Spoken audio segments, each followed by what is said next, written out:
Hi, again, welcome back. I am Alex Lelchuk and I am talking about playing with clay. We play, that's the most important thing, that we join the kids in the activity that they like most, and that is the most useful, the most developing for their future. If we speak about kids under age 7. That's psychologists say.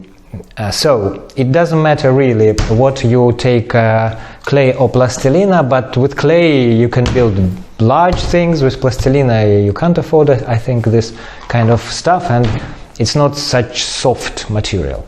And I already told you how to make a cat and a dog. Now, okay, and I told you that when I create my my quick sketches of animals, I usually try to find a characteristic feature, one characteristic feature that will immediately define this particular dog, this particular animal.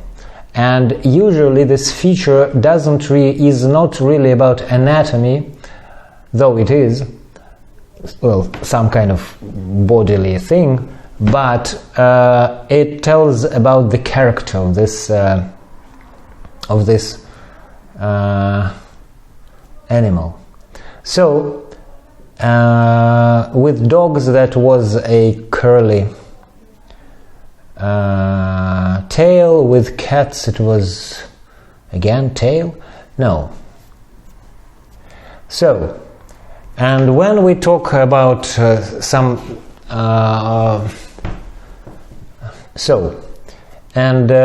let's talk about some other animals that look pretty much like cat or dog, right?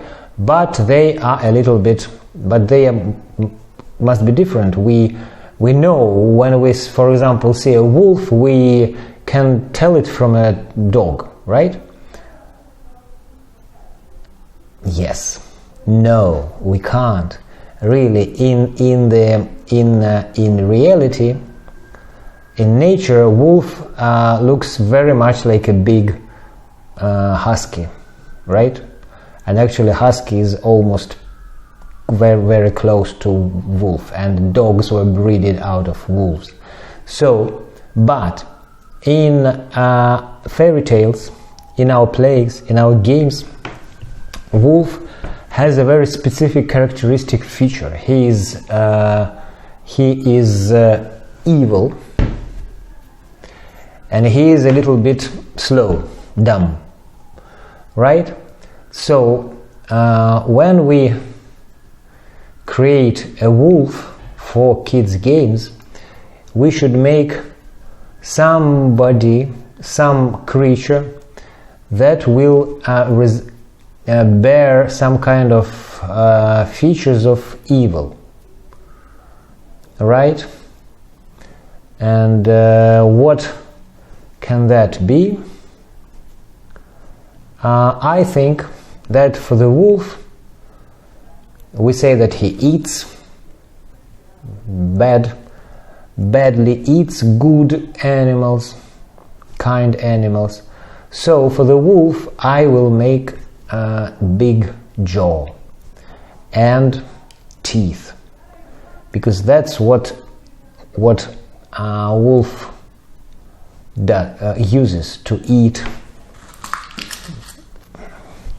grandmother or Red Riding Hood or other rabbits and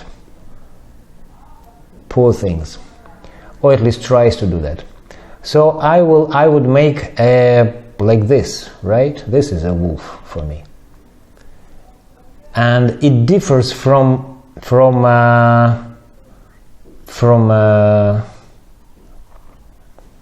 the dog, right?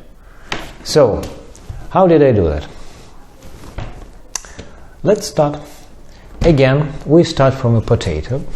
We are in a potato universe, and we a little bit pull things, one head, one tail, and 4 legs, more clay for head, less for tail, and some amount for legs. Now we started cat and dog with tail. Okay, let's start from the main, the most important characteristic feature, and I said that for the wolf it is his jaw and his teeth. So I would even add some clay here because I took too little, and I will make a big jaw, and it is not pointing up like the dogs. It is just like straight down, like round shape. Now to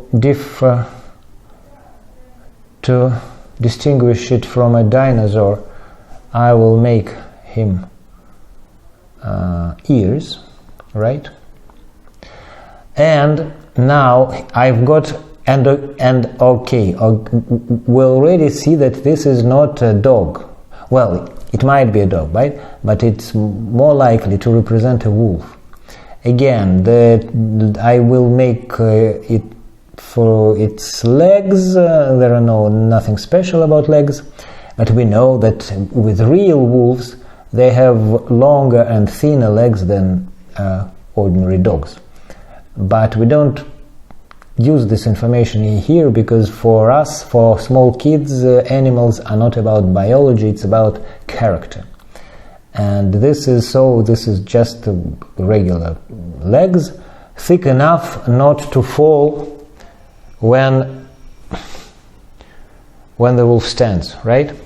And the tail, and again, we would never see a wolf waving his tail, so because they usually hold them down, and that again shows us that it doesn't have this greeting gesture, right? So this looks much more like an idea, an image of an evil wolf than the dog that we had beforehand. And when we cut its jaw, then we already make it a little bit scarier, and then we can, with our toothpick, no, it's not so, here it is really for the teeth. I pick the teeth with my toothpick. Well, I do it just very simple, but you can invent some other ways to make teeth. So here we've got a wolf. It's evil. It got a huge jaw, huge mouth with sharp, long teeth. And there is another wolf. And if a child wants to play wolf story where wolves are he and she wolves and they have their kids, then you can easily again change the character. You can close the mouths, you can make them not so much scary, and then they look already much more like dogs, but here their characters are much more like dogs, and the roles they play in this game, in this play, for example, when they raise their wolf cubs, their kids, they are already different.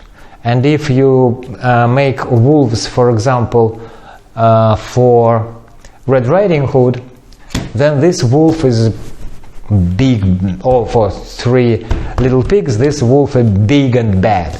And if you make wolves for Mowgli, for Kipling's Jungle Book, there are different characters, and they are much more friendly. They don't have these tails, but they are more elegant.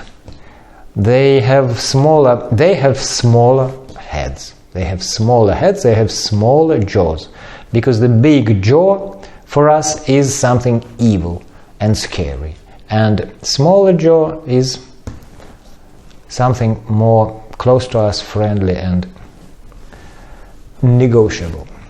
So that was our story about the wolves, and I would finish at this point, and you please play with your kids, participate in their plays, encourage them, and just have fun with them. Thank you for your attention. Bye bye.